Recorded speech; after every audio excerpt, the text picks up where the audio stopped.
Slick back.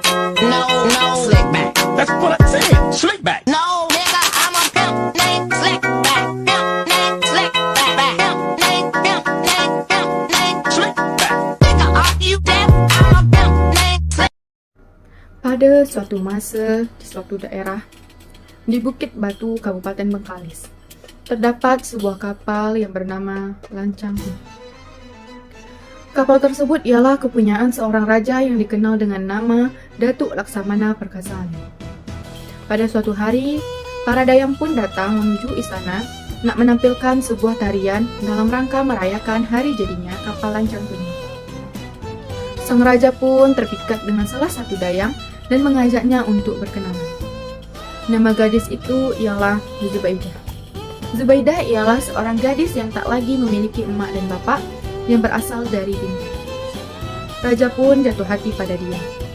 Akhirnya, ia pun menugaskan kedua anak buah dia, yaitu Panglima Umar dan Panglima Hasan untuk mendatangi rumah makciknya dan menyampaikan perasaannya. Keesokan harinya, Panglima Umar dan Panglima Hasan pun datang menemui Zubaidah atas perintah raja. Mereka memberitahu Zubaidah bahwa raja tertarik kepada dia. Setelah menyampaikan maksud kedatangan mereka, Zubaidah pun menolak perasaan raja. Ampun Datuk, saat ini hamba belum bisa menerima perasaan raja. Sekali lagi, hamba mohon maaf Datuk. Lepas tu, Panglima Umar dan Panglima Hasan pun meninggalkan rumah makcik Zubaidah. Sebelum membagi tahu jawaban dari Zubaidah kepada raja, mereka pun berjalan mengelilingi desa dan tak disengaja bertemu dengan Teratai yang merupakan adik dari Panglima Hasan. Hubungan Panglima Umar, Panglima Hasan dan Teratai sangatlah dekat. Panglima Umar pun menganggap Teratai ini layaknya adik kandung dia sendiri. Pada suatu masa, para pembesar Bukit Batu pun sedang bermain sepak takraw di lapangan yang tak jauh dari danau. Bersamaan dengan itu, gadis desa dan Zubaidah tengah bermain kat danau. Tiba-tiba, terdengarlah suara seseorang membagi tahu bahwasanya ada yang tenggelam. Ternyata orang yang tenggelam itu ialah Zubaidah. Seorang panglima pun dengan sigap lari ke arah danau untuk menyelamatkan Zubaidah. Seseorang itu ialah Panglima Umar. Lepas kejadian itu timbullah perasaan cinta Zubaidah kepada Panglima Umar. Begitu pula dengan Panglima Umar. Akhirnya, mereka pun memutuskan untuk memohon restu kepada raja agar diperbolehkan untuk segera menikah. Mendengarkan apa yang terjadi, raja begitu murka. Raja pun tak menyangka bahwa yang dicintai oleh Zubaidah ialah Panglima Umar. Panglima Umar dan Zubaidah pun tak henti untuk mengucapkan kata maaf agar hubungan mereka direstui. Akhirnya, raja pun luluh dan meredakan emosinya secara perlahan. Raja pun akhirnya menghargai hubungan mereka dan merestui pernikahan antara Zubaidah bersama Panglima Umar. Panglima Hasan pun tampak murka. Ia akan tetap mencari cara untuk memisahkan Zubaidah dengan Panglima Umar. Beberapa bulan kemudian, raja bersama perwakilan kerajaan sedang berdiskusi dalam suatu rapat. Siapa agaknya yang layak boleh memegang amanah sebagai utusan untuk pergi ke Lingga? Ampun tuanku, pada pandangan patih, Datuk Panglima Umar lah yang layak untuk menjadi utusan. Ampun tuanku, jika patih yang tuanku perintahkan akan patih junjung di atas kepala patih. Bagus, buatlah persiapan. Maka diperintahkanlah Panglima Umar sebagai perwakilan kerajaan untuk pergi ke Lingga. Keesokan harinya, Panglima Umar dan pasukannya pun melakukan persiapan untuk berlayar. Tak lupa, ia meminta doa keselamatan selama perjalanan kepada istrinya, serta meminta tolong kepada Teratai dan Panglima Hasan untuk menjaga istrinya sebelum ia pergi. Lepas itu, berangkatlah Panglima Umar ke Lingga diiringi tangisan istrinya Zubaidah. Lepas beberapa hari kepergian Panglima Umar, datanglah Panglima Hasan menuju rumah Zubaidah. Zubaidah, oh Zubaidah. Siapa? Oh, ada Panglima Hasan. Ada apa? Maksud kedatangan Panglima Hasan tidaklah baik. Ia mencoba kembali untuk mendapatkan hati Zubaidah. Begini Zubaidah, Umar sedang tak ada. Berilah aku kesempatan. Aku rindu madu kasihmu. Zubaidah yang mendengarkan hal tersebut pun murka dan mulai tidak nyaman dengan kedatangan Panglima Hasan. Datuk, lupakah Datuk yang berhadapan dengan Datuk saat ini ialah isteri daripada sahabat yang mengaku saudara kepada Datuk? Aku tak peduli Zubaidah. Lihatlah, akan kurampas kau dari tangan Umar. Tiba-tiba, Teratai yang mendengar kegaduhan segera datang dan melindungi Zubaidah dari kemarahan abangnya, Hasan. Panglima Hasan pun pergi dengan perasaan yang murka. Lepas kejadian itu, Panglima Hasan pun langsung pergi mencari Pawang. Panglima Hasan pun mengancam Pawang untuk bekerja sama dalam tujuan buruknya.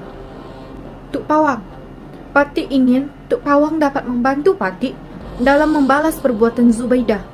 Ia telah mempermalukan saya. Rencana apa maksud Datuk? Udah 2 kali kapal lancang kuning dibatalkan ketika hendak berlayar.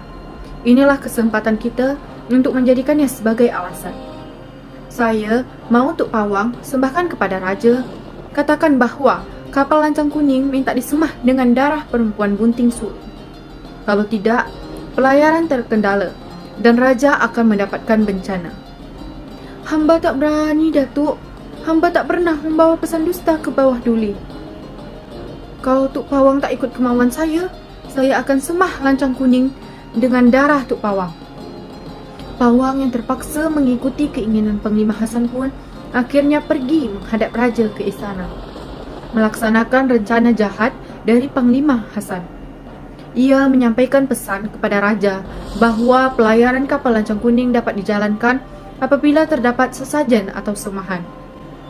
Apabila Patik diberi fase untuk menyelenggarakan perayaan lancang kuning, akan Patik kerjakan dengan sepenuh hati. Apabila bendahara terkendala, biarlah Patik yang memimpin acara kali ini. Mengapa tidak? Beta serahkan saja perkara ini atas kebijaksanaan Datuk. Raja pun menyetujui pengajuan Panglima Hasan dan Pawang tanpa mengetahui siapakah orang yang akan dijadikan persembahan untuk pelayaran kapal lancang kuning ke laut. Dengan perintah Hasan, segerombolan pengawal dengan tombaknya pun datang untuk menjemput Zubaidah. Ada hal apa, Datuk? Adakah berita buruk mengenai suami hamba? Hamba kurang periksa, tapi hamba diperintah untuk memanggil Cik Zubaidah karena Raja hendak berjumpa dengan Puan di pantai dekat lancang kuning. Raja? Baiklah, biar hamba ambil selendang dulu. Teratai, kau ikutlah temankan aku. Yelah, Kak. Akhirnya, Zubaidah dan Teratai pun pergi ke pantai dekat lancang kuning berada. Namun, bukannya Raja yang ditemui, ia langsung disergap oleh pengawal Panglima Hasan lainnya. Apa nih? Tolong, lepaskan hamba. Kenapa hamba yang ditangkap? Abang, ada apa nih? Pengawal, bawa dia pergi. Teratai pun ditahan oleh pengawal lain. Kemudian, Zubaidah diikat tangannya dan dibaringkan di pasir pantai. Tolonglah, kasihanilah hamba. Kalau nyawa hamba diperintah menjadi korban, tunggulah sampai suami hamba pulang. Sayangnya, Zubaidah pun tak terselamatkan lagi. Ia sudah dijadikan semahan atas peluncuran kapal lancang kuning oleh Panglima Hasan. Di dalam istana, terlihatlah Panglima Umar yang telah kembali dari perjalanan tugasnya. Umar, Datuk, ada apa? Begini Umar, selama kau pergi, telah terdapat bencana. Raja baru tahu kabar ini setelah diberitahu oleh Teratai. Beta berdiri sebagai raja. Mengapa tidak diadukan sebelum perkara ini terjadi? Temanggung, kurungkan pawang berdebah ini. Beta tak mau melihat mukanya lagi. Saat ini, pawang sedang ditindaklanjuti oleh Raja. Panglima Hasan dan pawang telah berdusta kepada Raja bahwa syarat meluncurkan kapal lancang kuning memalukan semahan. Raja menyetujui tanpa mengetahui siapa yang dijadikan semahan. Ternyata, semahan itu ditargetkan kepada Zubaidah, istri kau. Lepas tu, pawang ternyata juga diperintah oleh Panglima Hasan agar mengutus anak buahnya untuk menyerang kau dan prajurit saat perjalanan kemari. Lepas mendengar keseluruhan cerita dari menteri, Panglima Umar tampak sedih dan tak berdaya. Ia lalu meminta izin kepada menteri untuk pergi. Beberapa hari pun berlalu. Panglima Hasan baru tidur di tepi pantai setelah melayarkan kapal Lacang Kuning ke laut. Panglima Umar yang mendapat kabar tersebut langsung mencari sahabat yang kini menjadi orang yang paling dibencinya itu. "Hasan, apa yang telah kau perbuat pada istriku?" Panglima Hasan yang mengira Umar telah mati di tangan prajuritnya pun terkejut melihat Umar masih hidup. Umar, jangan pula kau nak salahkan aku. Zubaidah menjadi korban, inilah titah Sultan. Aku udah dengar semua ceritanya. Apapun yang kau ucapkan, aku sudah tak percaya lagi. Ini akan kubalas perbuatan yang telah kau buat kepada istriku. Terjadi pertarungan hebat antara Panglima Umar dan Panglima Hasan. Keduanya berlari hingga ke daerah perbukitan dan sama-sama tak terkalahkan. Namun, kekuatan sekaligus amarah Panglima Umar akhirnya telah berhasil mengalahkan Panglima Hasan. Lepas kejadian tersebut, Pawang dikabarkan mendapatkan hukuman dari raja. Panglima Umar berlayar menggunakan kapal Lancang Kuning seorang diri setelah memohon izin kepada raja. Lepas itu, tak terdengar lagi kabar dari Panglima Umar. Tak ada yang tahu keberadaannya bersamaan dengan kapal Lancang Kuning. Diduga kapal tersebut dilanda badai dan Panglima Umar pun tenggelam bersamanya.